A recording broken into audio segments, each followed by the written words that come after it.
What's up, guys? I hope you're all doing well.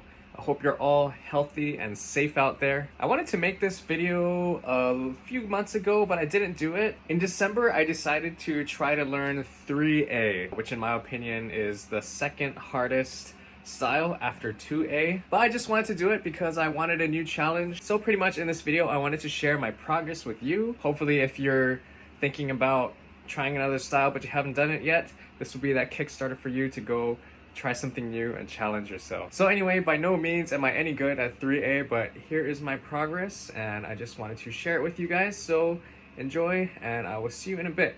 Talk to you later.